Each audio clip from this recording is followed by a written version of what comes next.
and welcome to Technically Speaking, where scientists and engineers come together to chat about a common interest, share knowledge, and satisfy some curiosity. I'm Ellie, and I'm joined by Laura and Antonia to talk about inventors, product developers, and what their work means for our daily lives. So, Laura, what do you know about this? So I'm a scientist. I used to work at a university doing fundamental research into things to do with nuclear waste. So obviously my fundamental research had a very clear application. But it means I know a little bit about making discoveries in the laboratory and then what that means for the wider world. So I'm kind of interested in understanding more about the difference between inventors, product developers, and how does product development actually make a difference to our lives? There you go. There we go. Antonia, you've got an engineering background, so I guess you've got a little bit more of a different take? Yeah, so I love science, but I don't think I can ever get right into the detail of how the fundamentals of the universe work. I want to know what can we apply it to. Then there is also almost like a genre of YouTube where there are people with engineering or robotic skills and they make pretty useless inventions. Is any invention useless? We'll get onto that, I'm sure. We'll find out. But one of the YouTubers that I've watched before is Simone Yetch. She made loads of useless robots and then she became a product developer or an inventor, depends how you want to phrase it. One of the key things was she spent 3 years developing a coat hanger, which she called a coat hinger. I have seen this. Yes. And I thought, is this an invention or is this a new product? I want to see what other people think about this topic. Yeah, very interesting. So I would say that Antonia probably cares more about the use of something, perhaps, and Laura cares more about discovering something brand new to the world. Definitely. Don't really care what happens next, just as long as I've discovered it and I can pass it on to someone else to do something with. You found it. So I think maybe we need some definitions to start with. So what would you say is the difference then between inventors and product developers? I tried looking into this and I struggled with it. I ended up looking at like patent law, essentially. How do you patent something? I think that's a good start. You've got to think about the legalities of these things. Oh yeah, it's part of if you've got a product that you think is unique and you want to make money off it. I think that's one of the key differences. A product is something you want to make money off. An invention or maybe a discovery, I think there's probably a difference there as well, is just something you've found out, whether you want to make money off it or not in my case.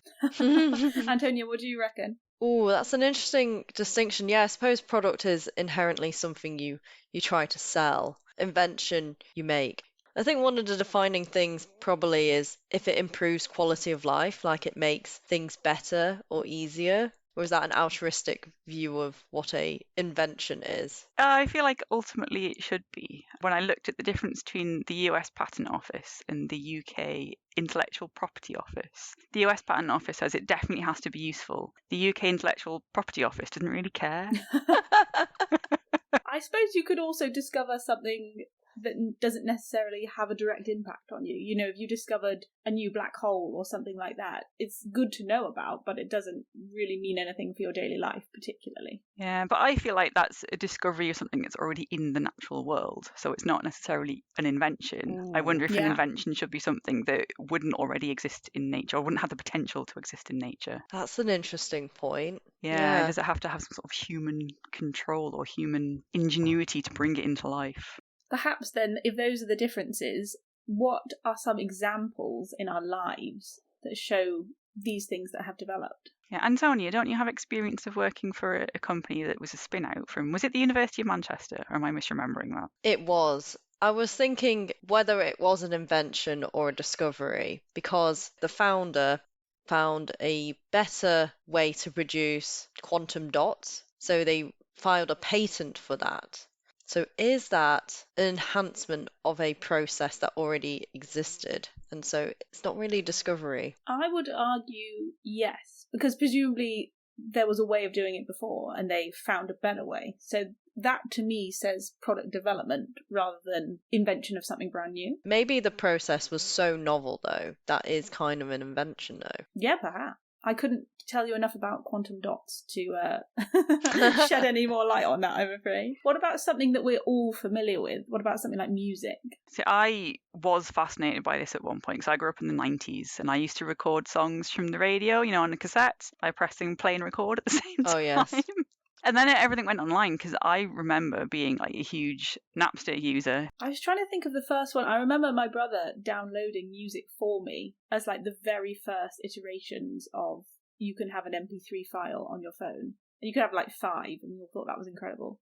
Yes. See, I remember a time when I said to my colleagues, I've got an MP3 player and I've got a mobile phone. Wouldn't it be great if I could just combine the two so I only had to carry one product around? They all looked at me like I was crazy. And look where we are today. Exactly. And we had a separate camera as well. That's so true. Like smartphones, I suppose, are one of the most combined technologies. Is that an invention then, to combine an MP3 player, a phone, a camera, or is it product development that's made the 3-in-1 that we all have in our pockets? There probably was an invention that made things small enough that it could fit onto a phone. Yeah. But maybe the smartphone itself isn't an invention. I don't know. I guess maybe the first time someone did it, it was quite revolutionary. There was a big fanfare made about it, wasn't there? Yeah. But like you say, there's an awful lot of fundamental science that went into making things small enough to fit them into something that actually worked, that didn't do things like get hideously hot and set your clothes on fire, maybe. I mean, they still do that sometimes, don't they? You see those reports. But yeah, I think it's a blurred line. I don't think there is a hard and fast definition between invention versus product development.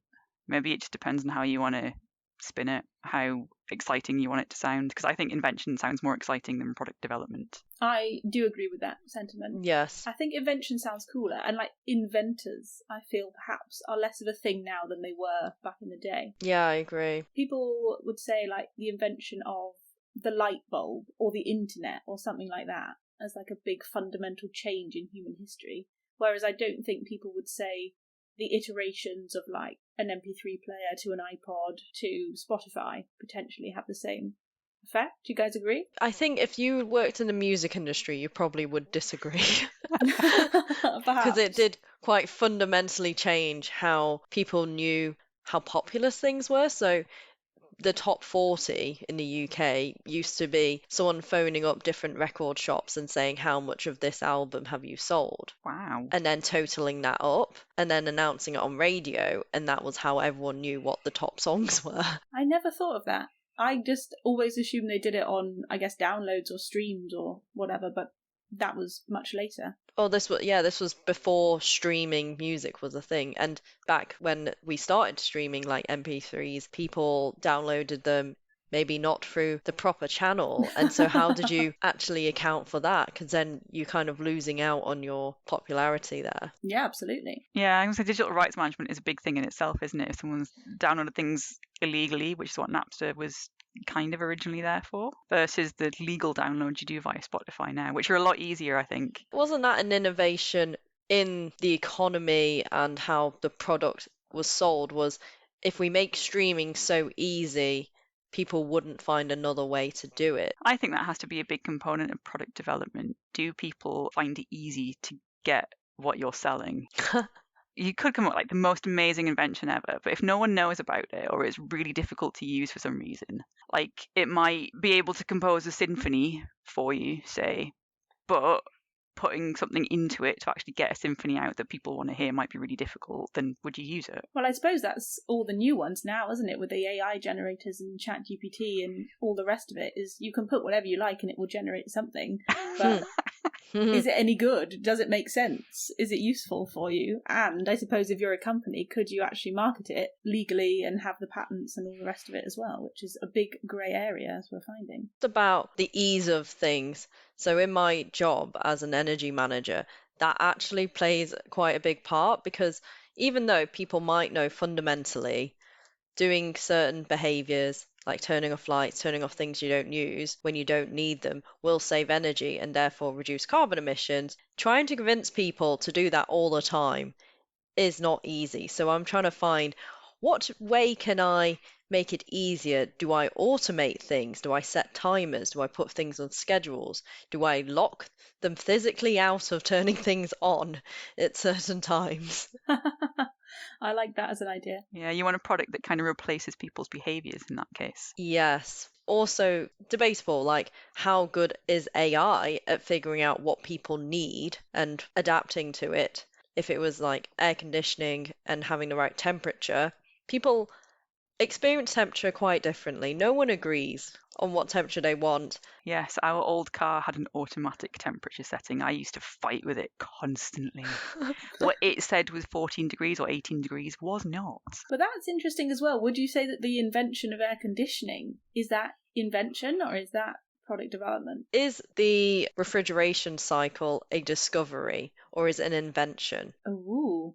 I guess if you go back to the fundamentals, it's all about compressing a gas or a fluid to take in or release energy, depending on if you're compressing or expanding it. I mean, that's a fundamental piece of science that can be used in different ways, and it has been obviously to make refrigerants, heat pumps, air conditioning. What about some more common things? We mentioned before the internet. What about that? Is that an invention, or have we discovered the internet? I think that has to have been invented. It didn't exist in nature, if you're sticking with my definition of discovery. But what was the need for it? Why did someone invent the internet? Yeah. So the World Wide Web was invented at CERN because scientists wanted to transfer data between computers.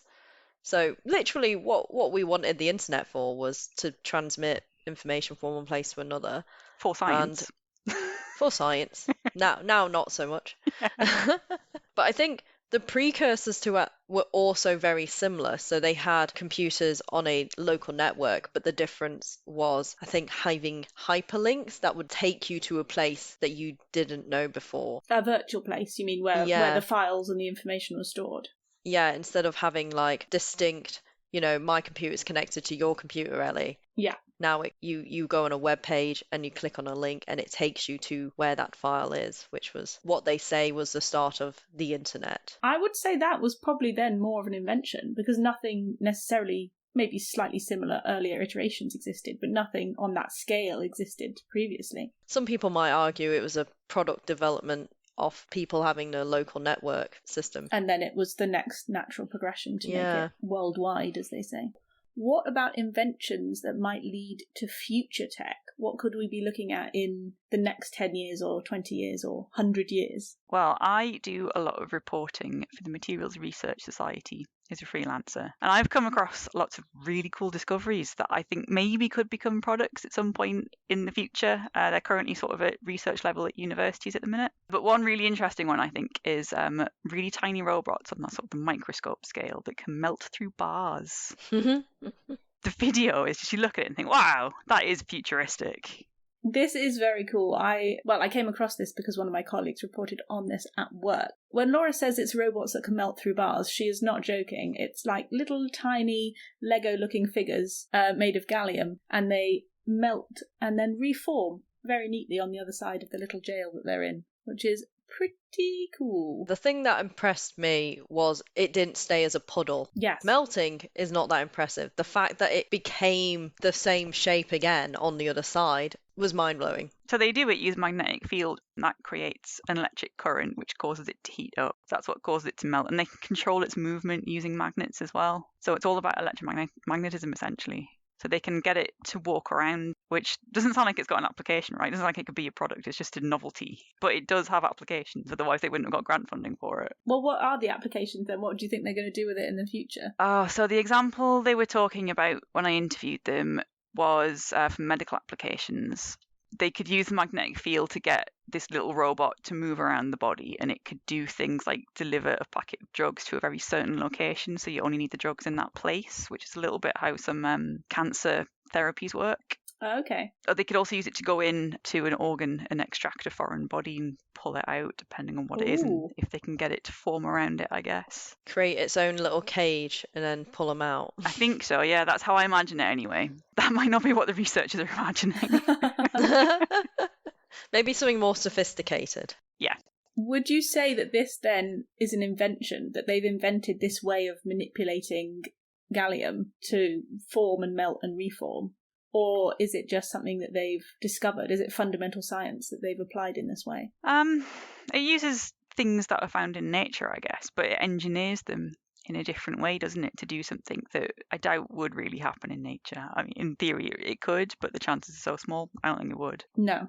I don't think it's an invention yet, because it's not doing something. It's not a product. I think it's a discovery. Yeah, I think I agree with you. I think it's more like we found out that it could do this. Yeah. If we manipulate it in a certain way, rather than we've made something that you can all use. Though if anyone wants to gift me a tiny little melty Lego man, I will happily take that. So does it get to be called an invention once they've got something that they know it can definitely get in and deliver drugs in a certain way or remove foreign bodies, and then they've got an invention? I think so. Yeah, when they get that patent, then I'll give it its invention title. Because we have that power to grant. I do. Within the realms of the podcast, I do. The Technically Speaking Invention Award. Oh, maybe we should start that. That sounds great. These guys are based in the United States. I know US universities are really big on spin-out companies, so I assume it will be a product from a company at some point. Yeah, that's true. What about any other current tech that we know of, or current discoveries that could have future applications? I think you'll like this one, Antonia, because it's about the energy industry and sustainability. Oh, yeah. But something else I reported on was about creating semi-transparent photovoltaic cells, so solar cells essentially, that you can use to make glass panels of a greenhouse and also power the greenhouse as well. So if you want to control the temperature and the humidity and whatever else in there, you can use electricity from the photovoltaic cells to do that. So you have better food security, lower carbon footprint, and your greenhouse is your powerhouse. That's pretty cool. I like that a lot. So were they still clear? Or were they like, I'm imagining them green for no reason. I'm thinking leaves. They transmit wavelengths that the plants can use, so they're not fully transparent to all wavelengths of visible light, but they do absorb at a particular wavelength that the solar cell can use. This is a big thing about solar panels. They're only, 20 or 30% efficient because they can't absorb all wavelengths of light. So it makes sense to have some that will pass through that would be useful in some way. See, this to me sounds more like an invention, that they've invented this special type of photo glass or photo material. Or is it still, because it's still a solar panel, they've just developed a new type of solar panel? But it sounds really good, because people are often talking about whether or not we should be using farmland for solar farms, where you put loads of solar panels in a field. Yes. We have to kind of balance food security with energy security, but in some ways the landowners are just selling it to the highest bidder. Yeah, I think the innovation here, or the discovery, is that these are really, really thin solar cells, which is one of the reasons they can transmit the light. But when you get to that sort of scale of like nanometers, what you see is the different surfaces in your solar cell are actually really rough, which means that the electrons can't flow very well between one layer and another, so they can't get out into forming your electrical current and powering things. So they figured out a way to make those surfaces less rough, which is an evolution of the original technology, I guess. But they have to go all the way down to that tiny length scale to make something that is an engineering scale useful product. I'd like to see that hit the commercial market and things be made out of that. Save a bit of energy, grow some more plants. I feel like if it's transparent, that is way beyond what solar cells currently do. So I think that would be a new invention at that point, once they've got it all working and can sell it to you to use on your greenhouse. Yeah, it's got to reach a commercial market first, maybe, to be considered a true profitable invention. I have one more that definitely isn't an invention yet. This is very much fundamental stuff. Okay. But I want to mention it because I got to go and meet them in Japan a few years ago to film them as they were working, produce a documentary for them. These guys were using a giant laser that uses X-rays to look at these tiny crystals that they'd grown in the lab. And what they want to know is what the structure of these crystals is, which will help them understand how they can transport electrons, which could have loads of different applications, not just for making solar cells and electronic components, but for making chemical reactions happen and various other things. So it could be useful for carbon capture. X-ray crystallography is already an existing technology. Yes. So how is this different? So that's limited to crystals that are sort of millimeter size, so you can really obviously see them by eye. These ones are much smaller than that, like micrometer scale. When they showed me this bottle of crystals in liquid that they had, you could just see little sparkles in it like glitter. So it was pretty tiny. And the idea is they can use these tiny crystals to do things once they figured out what their structure is and how they transport electrons, because the tiny difference in the composition of the crystals makes a big difference to how they function. So say they figure it out, how long does they get from that stage to something that we can use to do something like carbon capture or something in tech or anything like that? I would not be surprised if we're looking at sort of decades to develop an actual product. But if they put a lot of effort into it, they could get there a lot quicker. I guess it depends on how much more funding they can get. It always comes back to the money, as we're discovering. It does. Convincing people you've got a viable thing that is good for humanity is a lot of grant funding stuff in academia. I feel like a lot of scientists and engineers, when they're in the research field, are looking at the cutting edge though, because they need those advanced technologies to progress the next thing. It's like the technology or our current understanding is the barrier to the next step. So maybe if it's well known enough, it could really push people's research. It's just whether or not they can make these laser x-rays happen in their own lab, or will it be too difficult to do the analysis? Would be highly specialist because it's quite intense x-rays they're using. There are only 6 facilities in the world that can produce x-rays this intense. But they do want to make it more accessible to the wider research organisations. So they are developing a way of analysing their data that they will share freely to any scientist that wants to use it. Oh, that's nice. We like that. Yeah, so they're doing something for free, and also, I guess, eventually looking to create a product they can sell. Yeah, like if more people need it, then they get more money too. Absolutely. Yeah. What would we like to see? Because I remember being a kid and being told, oh, in the future, we're going to have flying cars. Like, that was the big push for, like, the mid-2000s. Like, 2050, we'll have flying cars. But I don't see anyone developing that. I don't see that happening anytime soon. But what would you like to see happen? Teleportation. Yeah. Oh, yeah, that's a good one. That's a solid choice. How would you do it? Probably the energy required to make us into a dispersible format and then reconstitute us. Would you disperse it like in Star Trek, or would you just make a copy and then destroy the original? Oh. I could just see that going horribly wrong if you forget to destroy the original. And then there's 2 of everyone or 10 of everyone walking around. That's a sci-fi plot waiting to happen. Yeah, so you'd have to have some sort of mechanism in there that would stop you just making multiple copies of a person. And you'd have to figure out the whole consciousness thing as well, which scientists are working on.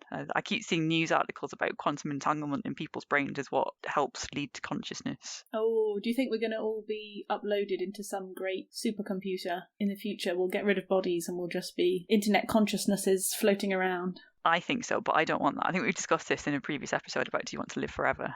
And Yeah. I'd like being out in the world and feeling things. But what if you know, all the impulses in your brain was telling you you are experiencing this, you are outside? Was it Plato's cave, that thought experiment? If that's all you see, that is your lived experience, then how is that any different from you actually experiencing it? But that's not my experience now, right? And I feel like on some fundamental level, I'd know whether I'm a biological entity. You'd know what you were missing. Yeah, because I've already experienced it. Yeah, you've tried 3D glasses and you can't be convinced that that 3D movie was actually 3D. Oh my god, no. They give you a headache, those things. No. Oh, is that an invention? That's a good one. These are, the Oculus Quests and whatever else they're called, the virtual reality headsets. Or is that, again, just product development from, 4K, 8K TVs and IMAX cinemas and all the rest of it? Combined other technologies, isn't it? With the Wii remote, when it could see where you're pointing on the TV, it kind of knows which way you're facing, so it has a kind of gyroscope. So it's better, it's different from a TV. I'm guessing it's been patented or patented, depending on where you are in the world. So I guess it is classed as an invention. I think probably it's an invention. We didn't have anything really like that before in the same way that we do now. Yeah, I've been doing a lot of sewing at the minute to change tack entirely. And I sometimes fight with my sewing machine, probably because I'm not a very good machinist. But I also don't think the sewing machine has changed a lot since it was come into widespread use in, I think it was like the 1840s or something. There were various patents taken out around that time. It was around the time of Industrial Revolution, so it's no surprise. They were looking at ways to make labour-saving devices for things people genuinely have a use for, like wearing clothes. Yeah. But it would be nice to see a machine that is easier to use and I don't have to get as annoyed with. But what that would look like, I don't know. Do you think it would be fundamentally different? I would like to think it could be fundamentally different because it is a little bit of a faff to load up all the threads and get everything lined up and then manage it. And ultimately you manage how fast it goes with just pressing your foot on a pedal. Yeah. Which is actually kind of difficult. I mean, it's like driving a car, so you'd think it wouldn't be difficult, but my machine seems to be worse than a car. What would you rather have? Would you rather have some sort of touchscreen button that would control the speed, or would you rather have a dial or a voice-activated sewing machine? Ooh, that would be helpful. Because you'd end up using all 3 limbs at various points to control it in a certain way. Or do you flip it on its head? There's 3D printed knitwear, so instead of having to control it all together, you put in your pattern, but it's in 3D, and off it goes, just like a 3D printer. So we've taken Laura completely out of it. We've just made it... I do nothing. Yeah, you do nothing. You just press go and your garment is created for you. When I tried to make clothes, sometimes cutting fabric was really difficult. You wouldn't think it would be either, but yes, I have the same thing, and it ends up not being exactly the way you wanted it to be. Yeah, especially because depending on the texture of it, it would move. Yeah, I feel like our entire audience is just saying, you just buy clothes, though. You don't need to make them. Yeah, I think this has been invented out for you. We've got... But someone's still making them. Yes, or even if it's largely, much more scaled up on a big production line. Yeah, there's a lot of bits that a machine still cannot do. Yeah, and if you've ever used a sewing machine, like mine is incredibly noisy when it's at full speed. Imagine an entire workshop floor of noisy sewing machines. I know older people that have hearing problems because they worked on a machine shop floor their entire life. So there's definitely a human quality of life improvement element to do there. Obviously, those people still need jobs, though. And that was a big thing about sewing machines in the Industrial Revolution. Some people didn't patent their idea because they thought people would lose their job. It's like automated supermarkets now that don't necessarily need anyone to be on the checkout. They just need people to restock the products on the shelves. So you go in, immediately the cameras clock that you're in there. The cameras know what you're taking off the shelves. By the time you get to the till, there's no person. It automatically knows what you've picked. It fills your basket. You pay. You don't interact with another human. It's all entirely automated. Which is nice in some ways, but also a little sad. That you can get all the way through something like that without talking to a human being. Yeah, it's very interesting how much the machine world will take over and how automation can become such a huge part of daily life. Yeah, I think that means there would be a shift in how society fundamentally works, which could also be classed as a sort of invention if society's doing new things. Do we all shift from more just making things to a more of a service type industry where everyone's going on holidays all the time and experiencing new things, having guided tours of mountains and whatever else? I mean, that doesn't sound terrible. I'd like to go on holiday all the time. That sounds like a utopia. Well, I think maybe we've wandered a bit too far away from what we were talking about before. So we've gone all the way from what is an inventor, what is a product developer, through the definitions. We've talked about spin-outs, we've talked about the evolutions of things like music, from cassette to MP3 players and streaming services. We've even talked about where the future might lead and the cutting edge of science and new materials. Thank you very much for listening. The views expressed in this podcast belong entirely to the person that said them. They do not represent any industry or organisation. If you enjoyed listening to these views, it would really help us out if you could rate us, leave a review and tell a friend. This podcast was sponsored by no one, but if you're interested in funding us to continue to have frank discussions about science and engineering, please get in touch.